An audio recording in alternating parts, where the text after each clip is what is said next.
चलो, हाँ, तो जब हम लोग फर्स्ट चैप्टर पढ़ रहे थे तो हम वहाँ पे देखते थे कि हमारा जो भी डिफॉर्मेशन का वैल्यू होता था वो PL/A ही होता था। ये हम लोग निकाले थे जब हम लोग फर्स्ट टॉपिक पढ़ रहे थे सॉम में। तो यहाँ पे देखो, जो भी तुम्हारा डेल्टा है वो लोड का लीनियर फंक्शन है। मतलब यहाँ पे लोड का वन वैल्यू है, तो ऐसे ऐसे चीजों में या फिर इस क्वांटिटी के लिए हमारा सुपर ऑफ पोजिशन वैलिड होगा। तो एक चीज याद रखना कि हमारा प्रिंसिपल ऑफ सुपरपोजिशन उस क्वांटिटी के लिए या फिर उस स्ट्रेस फंक्शन के लिए, उस डिस्प्लेसमेंट के लिए वैलिड होता है जिसमें लोड जो होता है वो तुम्हारा लीनियर फंक्शन हो जाता है। तो इस मतलब principle of superposition applies to the quantity that linear function of loads, ऐसा करके एक स्टेटमेंट दे देता है। या फिर ऐसा भी दे देता है कि principle of superposition applies to the quantity that are not linear function of load. तो लीनियर फंक्शन ऑफ लोड कहने का मतलब कि जो तुम्हारा लोड और जो तुम्हारा वो क्वांटिटी है वो तुम्हारा थीटा भी हो सकता है, वो तुम्हारा डेल्टा भी हो सकता है, कुछ भी हो सकता है। लेकिन बस ध्यान ये रखना है कि जो भी हमारा क्वांटिटी है, ये जो भी हमारा क्वांटिटी है वो हमारे लोड का लीनियर फंक्शन होना चाहिए।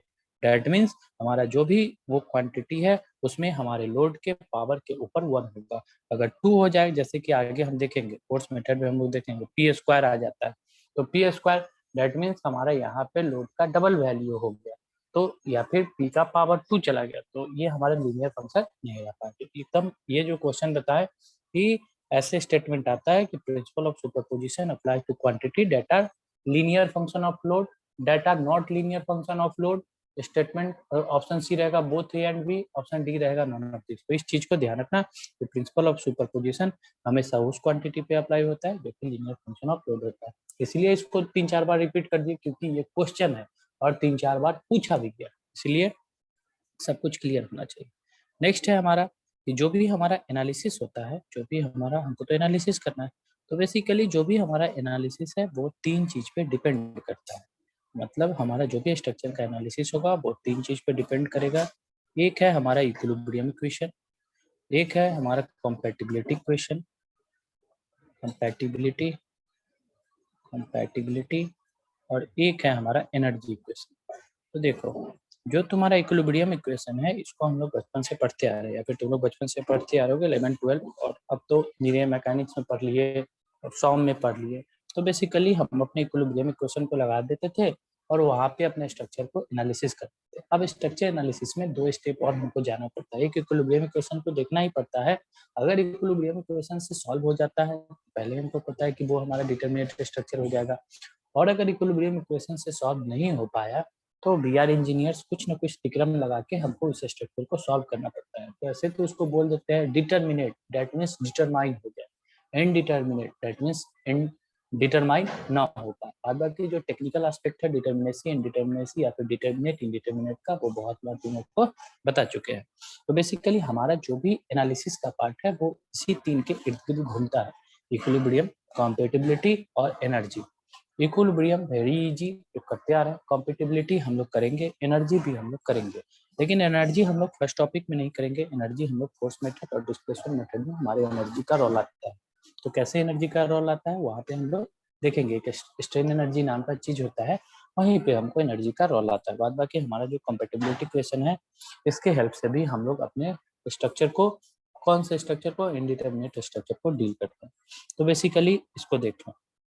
नेक्स्ट हमारा स्टैटिक इक्विलिब्रियम, इक्विलिब्रियम का पार्ट आता है। तो हमको पता है इक्विलिब्रियम क्या होता है, इक्विलिब्रियम, स्टैटिक इक्विलिब्रियम भी क्या होता है ये हमको भी पता है।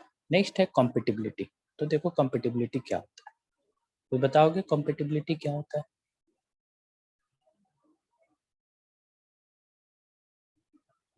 कोई बताओगे कॉम्पेटिबिलिटी का मतलब क्या होता है? नहीं पता है कोई? किसी को नहीं पता कॉम्पेटिबिलिटी क्या होता है?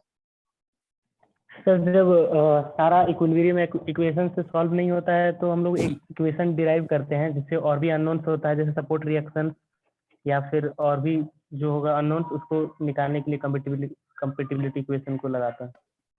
चलो ठीक है, जो बोले वो बात तुम्हारा जो अभी तक हम समझाए हैं वही था। हम सोचे थे कुछ एक्स्ट्रा तुम लोग बताओगे, लेकिन किसी को नहीं पता तो कोई बात। देखो ये तुम्हारा मान के चलो, अच्छे से सब लोग समझते चलो, क्योंकि अभी ये सारा का सारा हमारा बेस है। बेस के बाद छठ से हम इंटर कर जाएंगे डिटर्मिनेसी इनडिटर्मिनेसी में, तो पीछे तुम्हारा ये सारा का सारा जो भी हम कंसेप्ट बताते आ रहे हैं, ये सारा का सारा अगर अच्छे से करके आओगे तो आगे ज्यादा दिक्कत नहीं होगा। क्योंकि आगे हम बोल देंगे कॉम्पेटिबिलिटी स्ट्रक्चर को देख के कि कॉम्पेटेबल है नॉट कम्पेटेबल है, तो तुमको पता हो जाना चाहिए कि सर इस स्ट्रक्चर को कम्पेटेबल क्यों बोल दिए, नॉन कम्पेटेबल क्यों बोलती है। तो वो स्ट्रक्चर देख के भी तुमको समझ में आ जाना चाहिए। तो देखो वो सारा का सारा टेक्निक बता रहे हैं कि कैसे कैसे हमको समझना है। बाद बाकी ये हमारा लास्ट कंसेप्ट है कॉम्पेटिबिलिटी। इसके बाद हमारा एक और कंसेप्ट है रिलीज रिएक्शन का, कि हम अपने रिएक्शन को कैसे रिलीज करते हैं। दैट मीन्स कहने का मतलब ये है कि हमारा जो स्ट्रक्चर है, स्ट्रक्चर पे एक्सटर्नल लोड आएगा, एक्सटर्नल लोड आएगा, उसके कारण हमारे स्ट्रक्चर पे इंटरनल लोड डेवलप होंगे। और हमको पता है कि हमारे मेंबर में भी इंटरनल है और हमारे सपोर्ट रिएक्शन पे भी इंटरनल है। तो जो भी एक्सटर्नल, जैसे कि देखो यहाँ पे ये हमारा था स्ट्रक्चर, और यहाँ पे हम देखे थे कि हमारा लोड आते ही से हमारा बेसिक स्टार्ट हुआ था। हमको पता है कि ये जो भी हमारा सपोर्ट रिएक्शन है, यहाँ पे भी हमारा रिएक्शन आते हैं, इस मेंबर में भी हमारे रिएक्शन आते हैं, इंटरनल रिएक्शन आता है। वो हमको देखती है कि बीम में फ्रेम में हमारा कितना रिएक्शन आता है। तो पार्टिकुलर इस लोड के कारण हमारे सपोर्ट पे रिएक्शन आए, हमारे मेंबर पे रिएक्शन आए। तो ये जो मेंबर का रिएक्शन है और ये जो सपोर्ट का रिएक्शन है, बहुत कंडीशन में क्या करते हैं कि हम इस रिएक्शन को रिलीज भी कर देते हैं और नाम दे देते हैं कि हमारा रिएक्शन रिलीज हो गया, मतलब हम अपने रिएक्शन को रिलीज कर दिए। तो एक अलग सा हमारा कंसेप्ट आता है रिलीज रिएक्शन का।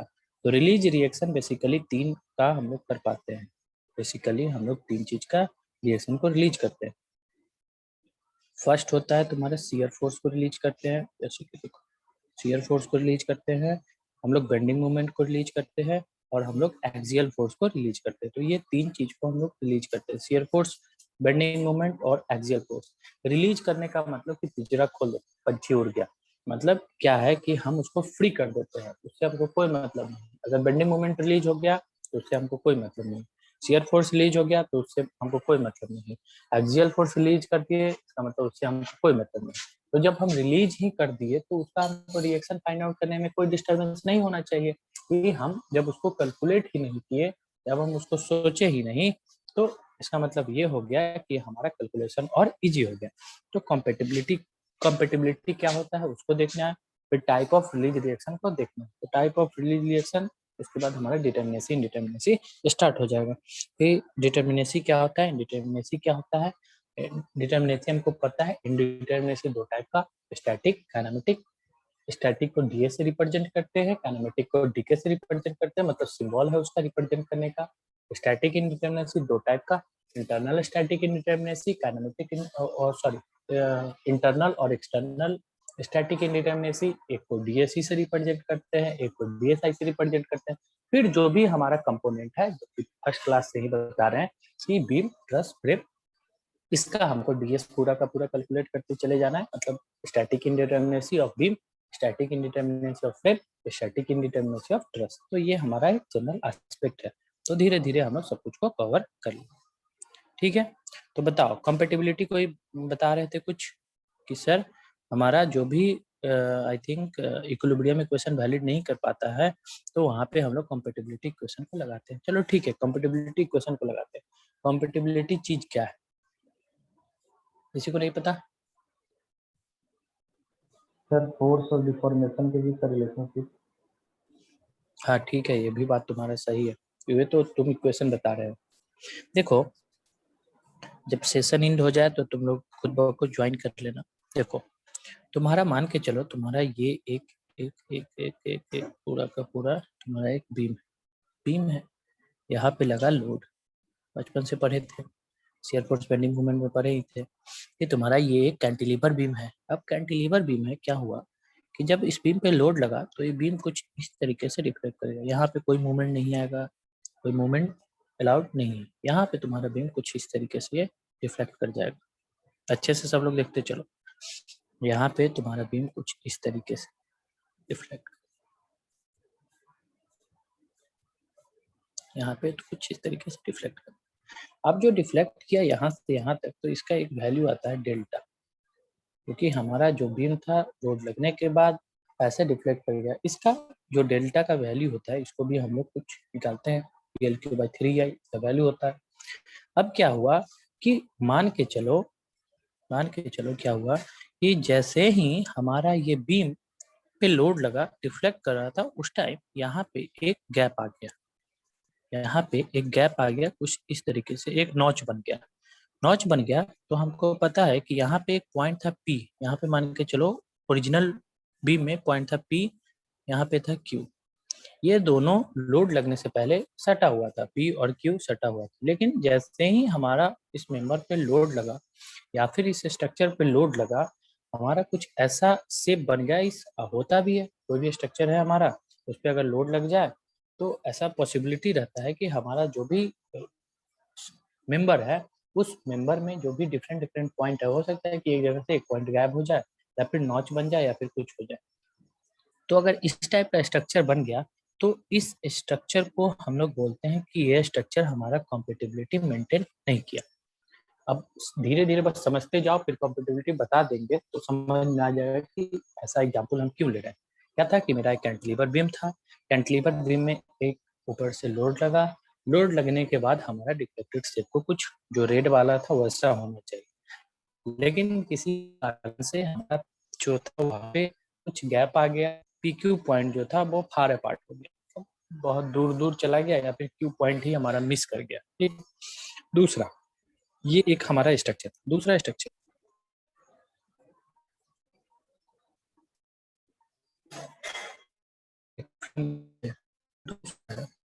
या फिर कोई यहाँ पे ऐसे ही है, यहाँ पे एक रोल है। सर आपका आवाज नहीं आ रहा ये क्लियर। आवाज नहीं सर। नहीं,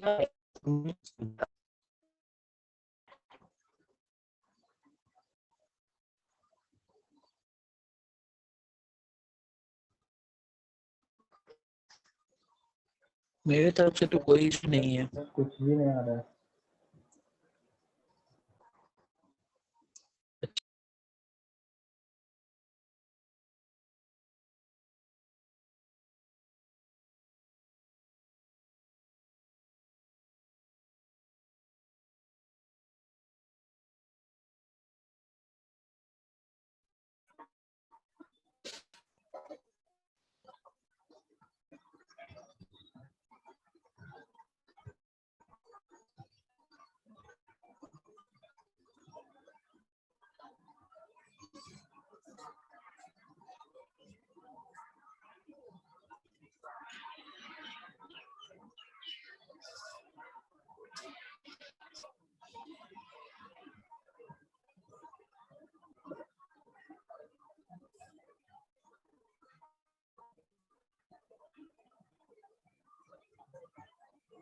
हेलो,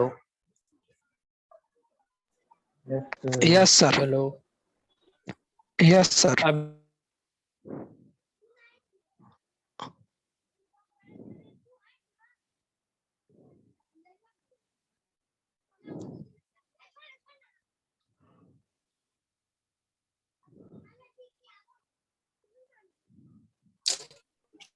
बहुत दिक्कत आ रही है।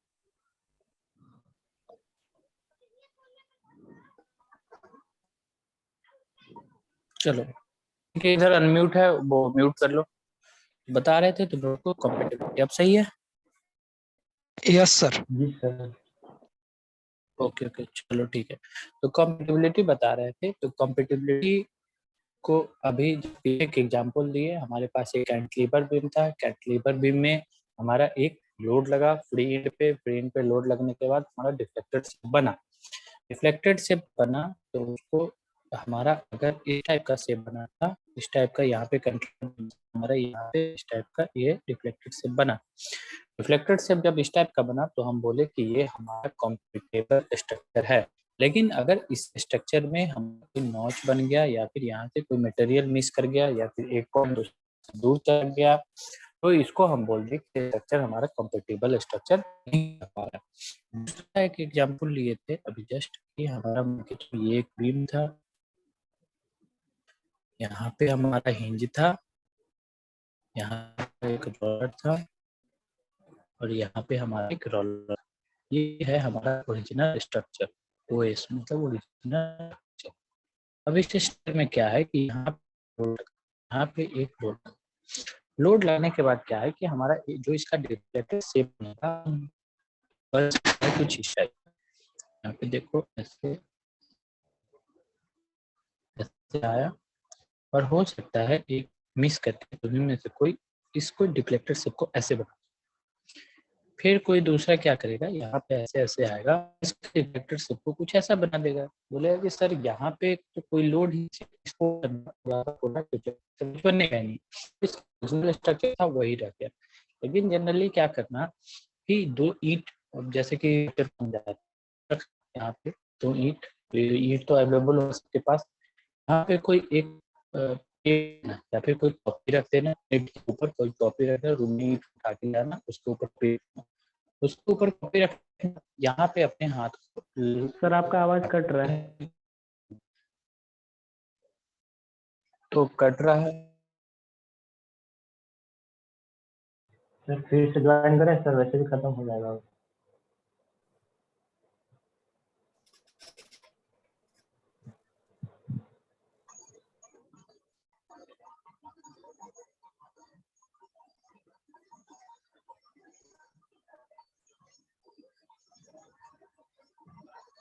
हेलो।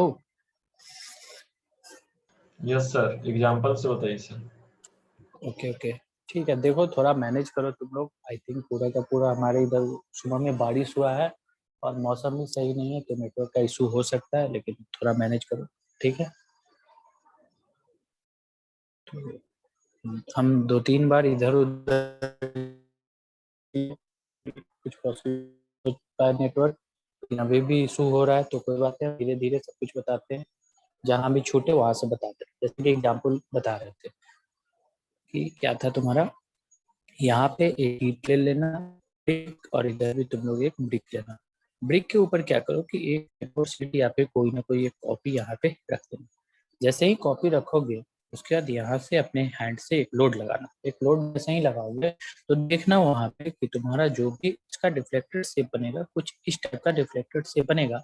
और ये वाला जो तुम्हारा एंड है, ये वाला जो तुम्हारे कॉपी या फिर पेज का एंड है, वो तुमको कुछ इस डायरेक्शन में तुमको जाता हुआ मिलेगा, कुछ इस डायरेक्शन में तुमको जाता हुआ मिलेगा। जस्ट पीछे अभी एक एग्जांपल में तुमको बता रहे थे कि हमारा एक ओरिजिनल स्ट्रक्चर था और उसके बस एक कॉर्नर पे यहाँ पे हमारा था, यहाँ पे था हमारा रोलर, और इस एंड पे भी हमारा था रोलर। यहाँ पे लोड लग रहा था, इसके डिफ्लेक्टेड शेप को हम ऐसे बताए थे कि यहाँ पे तो ऐसे है, लेकिन दूसरा समझेगा कि यहाँ पे तो कोई लोड ही नहीं है, तो ऐसे हमारा ये पूरा का पूरा स्ट्रेट चला जाएगा। यहाँ पे ये जो शेप है कुछ ऐसे आ रहा था, तो कंटिन्यूअसली ये हमारा शेप कुछ ऐसे जाएगा, कुछ ऐसे जाएगा, कुछ ऐसे जाएगा, और फिर यहाँ पे आके ऐसे मिलेगा। मतलब इलास्टिक का हम क्लास लेंगे एनालिसिस में ही, वहाँ पे तो ये सारा का सारा इलास्टिक कर्व या डिफ्लेक्टर शेप कैसे बनता है वो क्लियर हो जाएगा। लेकिन यहाँ पे हमको बस ये समझाना था कि हमारा की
दिखा सबको, ये था तुम्हारा, ये एक इसका डिफ्लेक्टेड शेप बना और ये भी एक इसका डिफ्लेक्टेड शेप बना।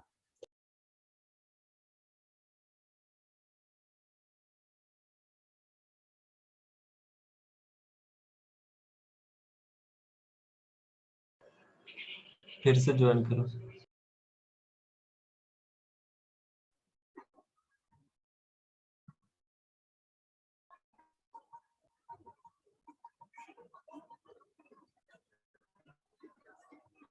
हेलो